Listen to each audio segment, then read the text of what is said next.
Nasaan ang Pangulo? Yan ang matagal ng katanungan ng marami sa atin, ngunit ngayon ay may bago na namang malaking pasabog. Naispatan na umano sa wakas si Pangulong Ferdinand D. Bongbong Marcos Jr., at ang napansin ng nakararami, tila pamayat at ayaw na umanong tumaba ng ating presidente. Ayon sa mga usap-usapan sa online world, may sinusunod daw ba itong strict health at diet protocol ngayon, o sadyang epekto ito ng matinding stress at bigat ng pagpapatakbo sa ating Pilipinas? Siyempre, hindi rin nagpahuli sa balitang ito ang sikat na vlogger at matinding taga-subaybay na si Ante Claire. Sa kabila ng mga kritisismo ng ilan sa kalusugan at hitsura ng Pangulo, tila kinilig na naman umano si Ante Claire nang masilayan ang pagbabago sa pangangatawan ng ating leader. Nagkasana naman ng panibagong kwento ang mga supporters pati na rin ang mga bashers online. Ang pagbababa ng timbang ng Pangulo ay magandang senyales ng pagiging fit at handa sa trabaho, o isang bagay na dapat nating ipag-alala. Sa dami ng isyong hinaharap natin ngayon, kailangan ng bansa ang isang malakas at malusog na lider. Kayo, napansin nyo rin ba ang pagbabago kay PBBM? Magkomento na sa ibaba.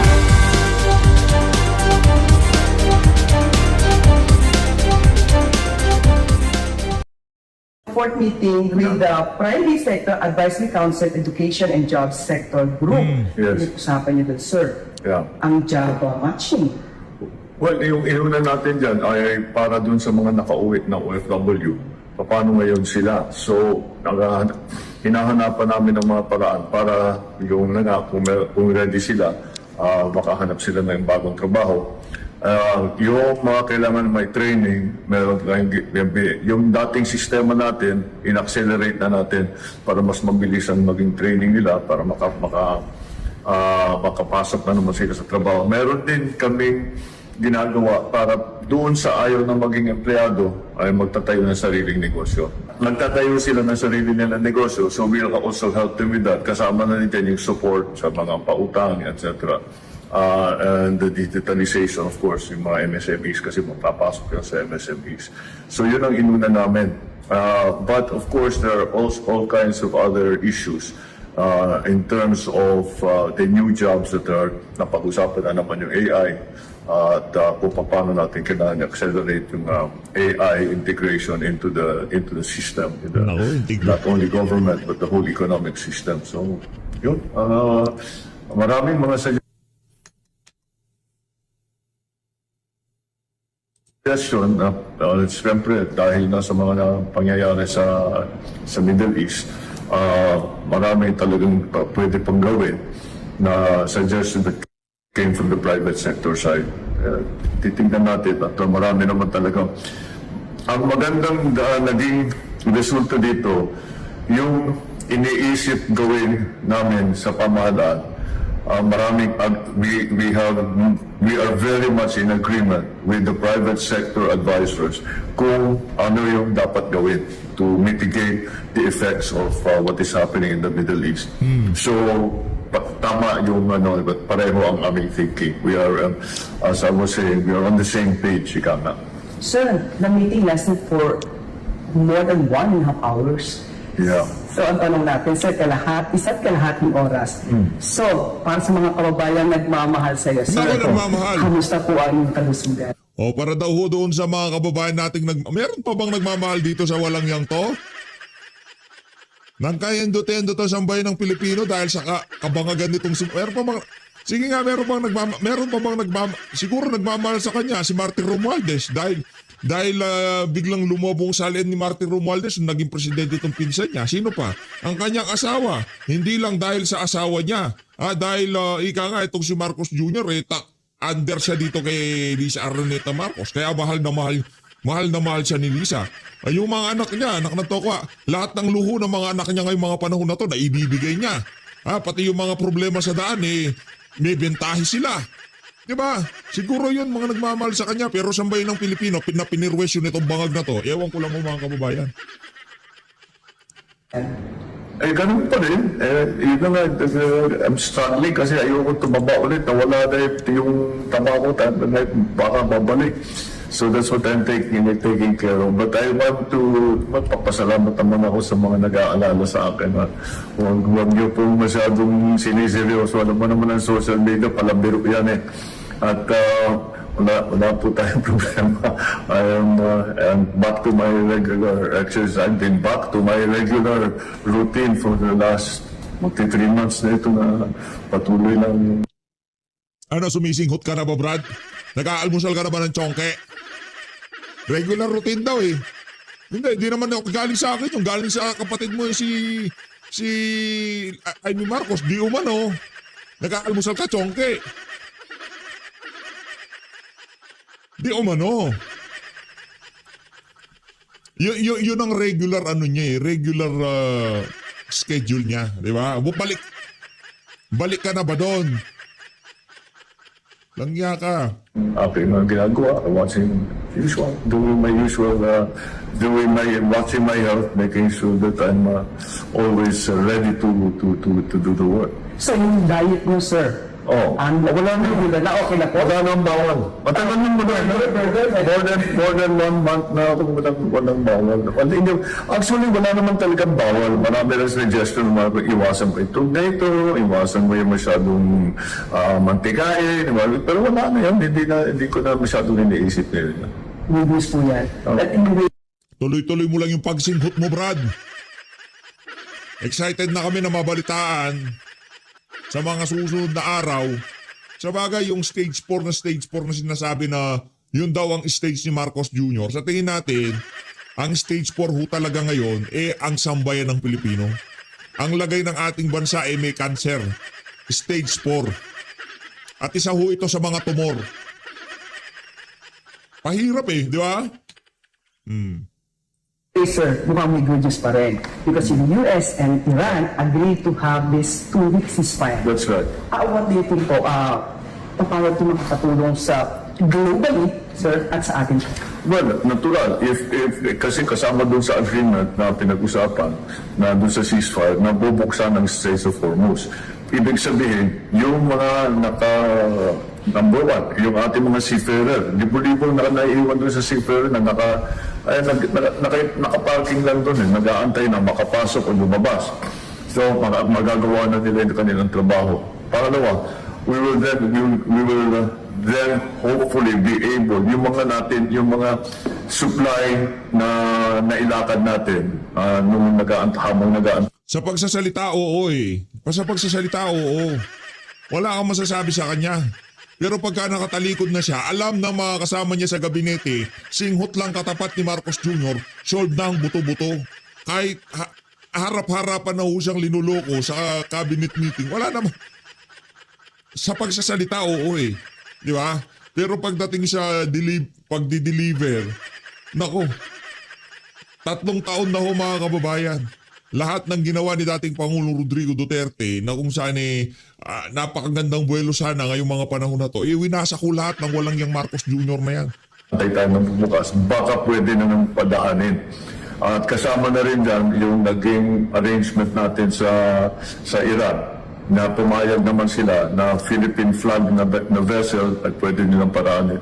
At yung mga supplies na papuntang Pilipinas, pwede nilang padaanin. And then, of course, to provide security and care of our seafarers. So we will take full advantage of the 2 weeks to increase our supply as much as possible and to continue to make whatever arrangements are possible. We are all hoping and praying that the 2-week ceasefire will extend further if the talks go well. I think that everybody around the table is willing and desirous, gusto nila na matapos na itong gulo na ito. So hopefully all the parties will come together. But we have the 2 weeks. We will take as much advantage of it as we possibly can by assuring the supply of petroleum products in the Philippines and hopefully being able to do something about the pricing kasi luluwag na ang market. So, it's a very simple demand and supply situation. Very simple demand and supply. Loko-loko, sabihin mo yung mga kaibigan mong oligarko, bilyonaryo, lalong yumaman sa kalagitnaan ng problema na to. Ito na, punta na ho tayo dito kay Congressman Leandro Liviste. Game.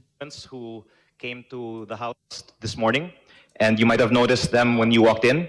They are farmers, fisher folk, and tricycle drivers from Batangas, and they are eagerly awaiting news if the House will approve any measure to lower taxes they pay, including the value-added tax. And I think the problem for many in the country now is it's now been 37 days into this crisis, and there has yet to be any aid given for much of the country, especially for the most affected sectors like transport workers. And yet we are still paying value-added tax every day. So it would be, I think, a more effective solution if we focus on tax reduction when our government has proven to be a little slow in distributing aid to the most affected sectors.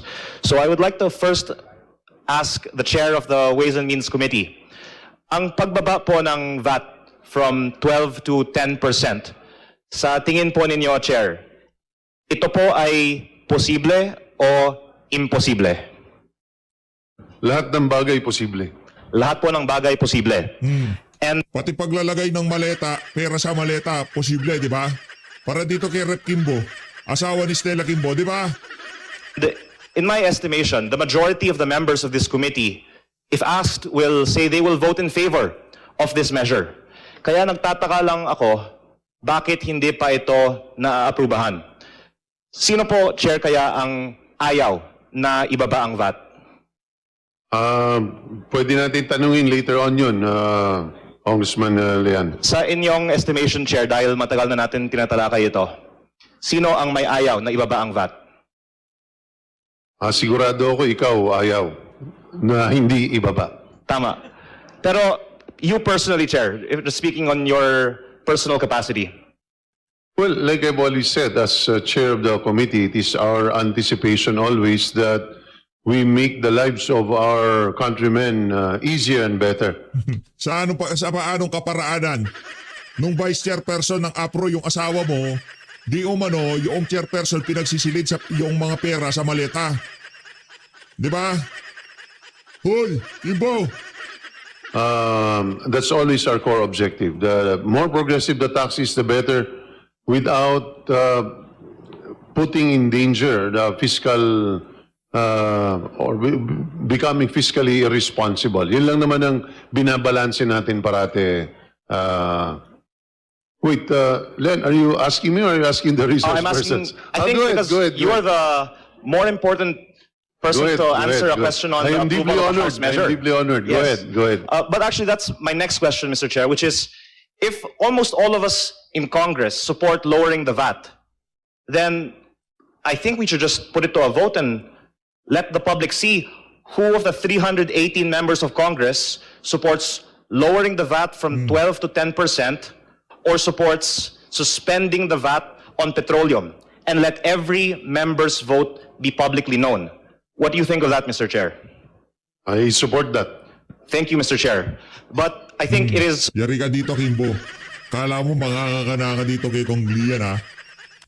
on the record that in the past hearings, the Department of Finance has expressed reservations on lowering the VAT. And there was a position paper submitted, if I'm not mistaken, on November 18, when the DOF said that it would result in increase of the deficit if there is no corresponding decrease in expenses. But there was a discussion that this could possibly be revised with new Secretary of Finance's appointment. May I ask the Undersecretary of Finance if the DOF plans to revise its position on lowering the VAT, or if it continues to disagree with the measure to lower the VAT? Mr. Chair, I'll have to consult if we have resubmitted the position paper. I'll get back to you, sir. So that we're not aware of any change in the position, so we can presume that the DOF is still against lowering the VAT from 12 to 10% for maybe reasons of fiscal responsibility. Would you agree, Undersecretary Adriano? Mr. Chair, I'm just checking if we have submitted a new position paper, but I confirm that in our previous position paper, we mentioned that we have expressed reservation due to the fiscal implication. And what is the DOF's position on suspending the VAT on petroleum products? Mr. Chair, we don't have an official position paper on that yet, but we are studying that proposal. Is it possible that we will suspend the VAT on petroleum products this year, or is that not currently the direction of the DOF?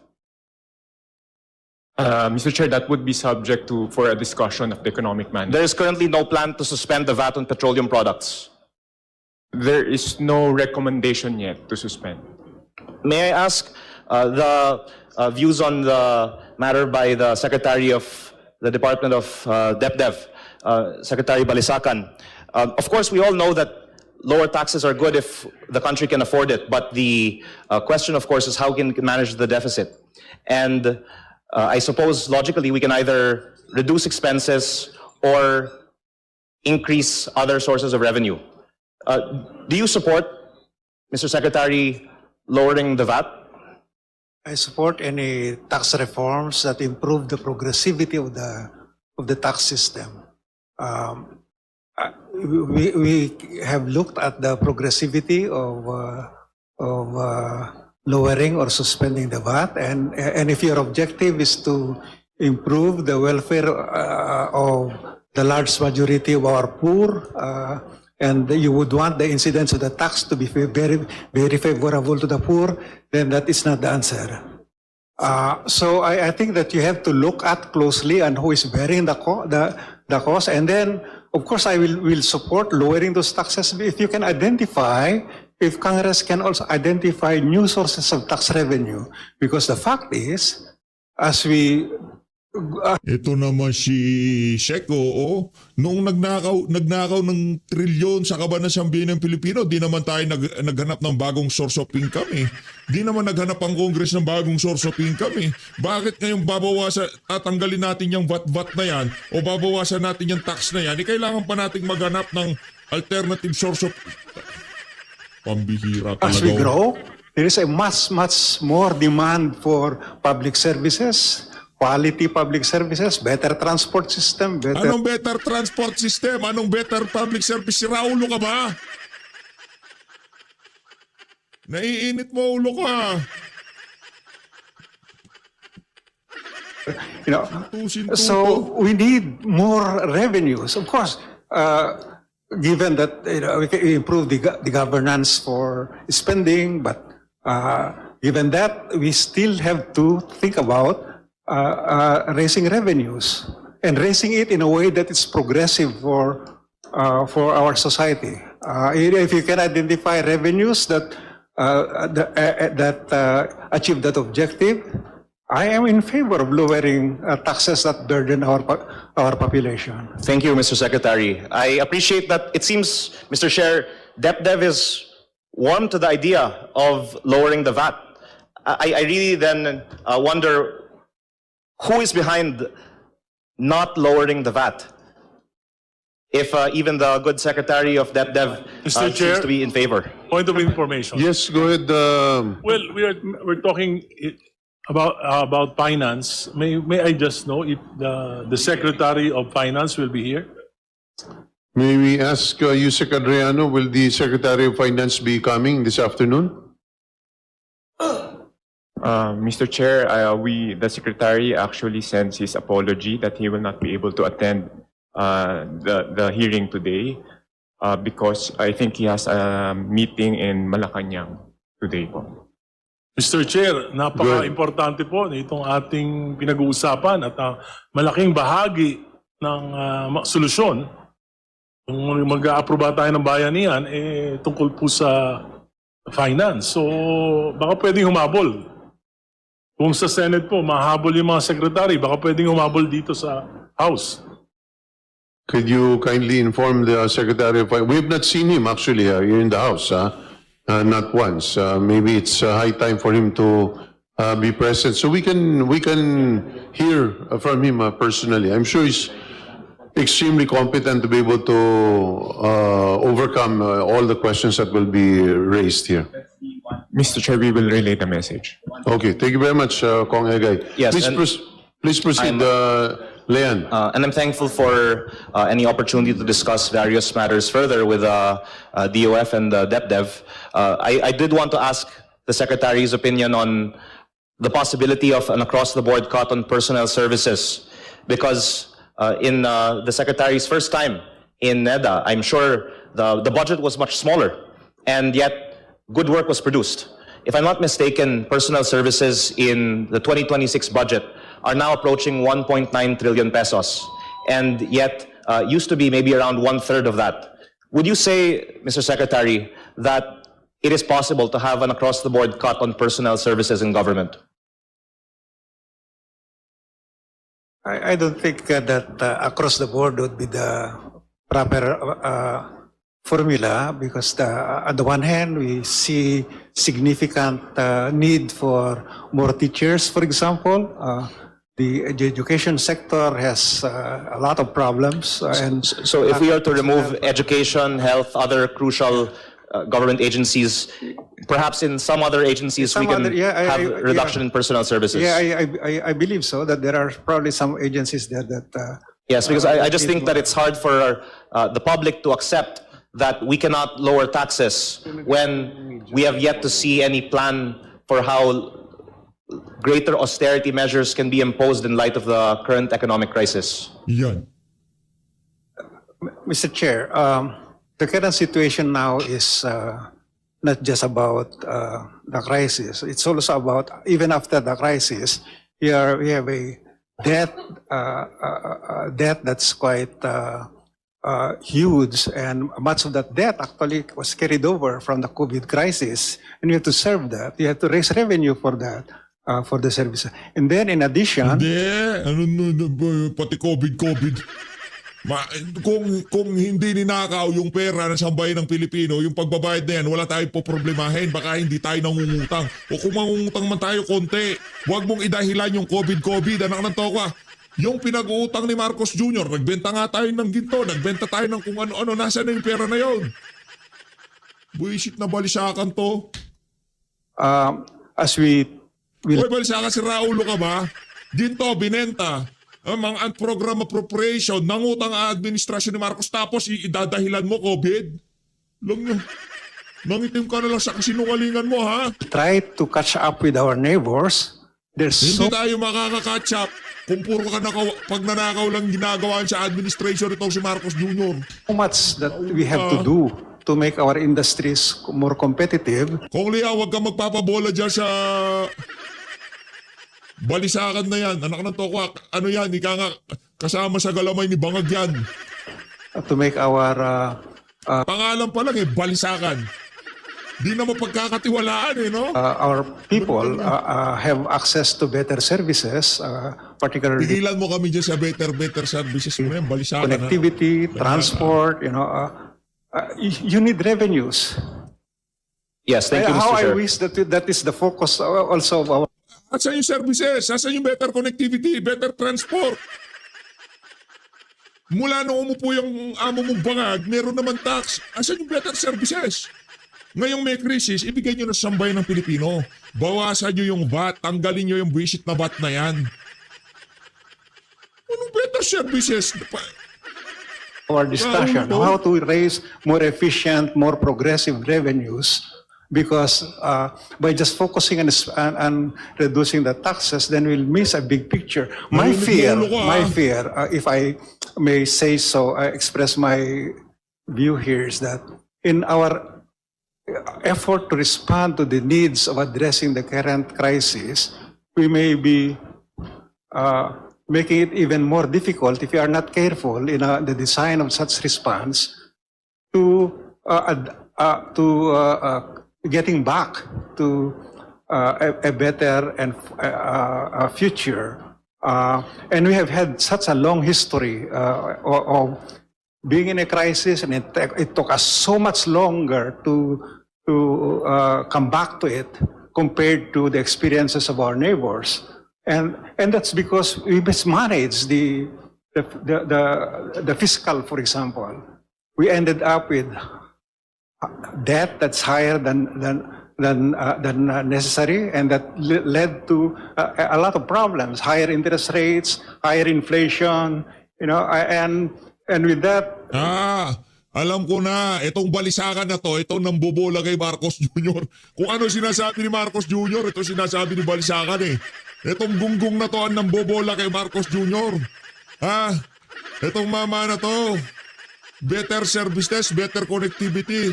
Kaya kailangan natin magbayad ng tax. Ni isa sa mga sinabi mo, langya ka, wala kami nararamdaman. The prospects for us to attract investments will be much dimmed. And if the future that we are seeing for next year is going to be like that, then we have done much more harm to the economy than. Ano ba bang harm ang naranasan natin na naranasan na sambayan ng Pilipino? Na mas lalala doon sa ginawa ng amo mo na pagnanakaw sa kaban na sambayanan. Lalala pa ba doon sa 800 billion na pisong ninakaw? Pag daw tinanggal ang VAT, binawasan ang tax, malaking problema. Pero yung trilyong pisong pagnanakaw sa kaban ng sambayanan, walang problema. Palakpakan ho natin si Balisakan. Yan ang mga hindi dapat pinapaupo sa pamahalaan. Puro ganyan, puro dakdak. Walang output. Puro salita. Nagyang Balisakan na to. We tried to do, to achieve for. Yes, and thank you, Mr. Chair, for highlighting the need for more progressive tax measures. If there is time for an extended discussion with the DOF, then it would be good to discuss this, whether later today or another day. But I do know that time is short now, and I did want to ask one last question. Congressman, that is your last Yes, question, please. A last Go question ahead. directed to the Bureau of Customs. Can you please expound on how much is lost to smuggling every year? And, well, if I can have a follow-up after you answer that. Well, there are different data provided to the Bureau of Customs, Your Honor. I think the largest at one point is for fuel alone is about 40 billion pesos. That was before we implemented the fuel marking program that ensured that all tax-paid fuel are marked accordingly. What about for all smuggling? Well, UN trade data, Your Honor, in comparing it to the export values being declared by other countries varies. But I think on the average, it's about 60 to 100 billion a year. That was, but there were reconciliation already made by the Bureau, especially with China, which lowered that amount already. Because I think we were discussing that it could actually be in the hundreds of billions, but maybe this could be the subject of another further inquiry on smuggling. But I just am trying to respond to the need to raise more revenues without further. Alam nyo mga kababayan, yung ginagawa nila na yan, dyan sa House of Representatives, wala hong kaibahan yan doon sa certified as urgent nitong si Bangag, doon sa Independent People Commission. Ngayon, para masabi lang na mayroong ginagawa ang mababang kapulungan ng Kamara sa direktiba ng Malacanang, nag-uusap, nagsasayang lang kayo ng pera, mga buwisit kayo. Sayang na naman ang pera sa hearing nyo na yan. Wala naman mangyayari dyan. Parang yung Independent People's Commission. Nag-Independent People's Commission tayo, wala naman palang kwenta. Tinapos ng House of Representatives. Hindi naman hindi naman inaksyonan ng hindi naman talagang binayo ng Malacanang. Hindi naman nagmaterialize. Walang nangyaring Independent People Commission. Hindi na isa batas. Anong nangyari doon sa ICI? Walang ngipin, walang pangil.